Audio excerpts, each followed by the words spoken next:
The woman took off her tank top, then quickly pulled off her pants. After a quick warm-up, she headed straight into the icy water without looking back. But she barely got a few steps in, before the freezing lake water made her shiver uncontrollably. With no other choice, she quickly swam back to shore. Trying to warm up, she shook the water off her body, then jumped up and down to get her blood flowing. Finally, she wiped herself down with her clothes, but even after all that, she was still freezing. To stay warm, she gathered a few small sticks, but of course, that's when the lighter stopped working. With no other option, she headed back into the lake, because something in the water could help her survive. This time, she grabbed a piece of wood to use as a float, and slowly waded back into the freezing lake. Even with her clothes on, the cold still hit her like a punch, but she didn't back down. She pushed herself all the way to the middle of the lake, then took a deep breath and dove under. A crashed plane came into view, but the moment she got inside, her foot got tangled in some rope. She was 20 meters deep in icy water, and if she didn't make it back up in time, she'd run out of air fast. She fought to get the rope off,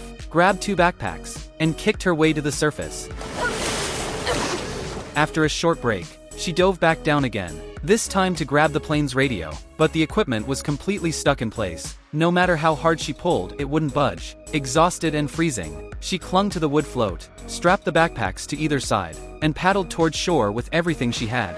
Then out of nowhere, a terrifying growl echoed from the shore. She turned her head, and what she saw made her freeze in fear. A full-grown brown bear, weighing hundreds of pounds, had appeared out of nowhere. The bear quickly found the one thing she had buried in the dirt, and on a deserted island like this, losing your food is a death sentence. She shouted at the bear from the freezing water. Luckily, the bear turned and walked away. She barely made it back to shore, her whole body shaking from the cold. She peeled off her wet jacket and top, wringed out the clothes as best as she could, then slipped the damp shirt back on, and just like that, she was back to figuring out how to survive and get off the island.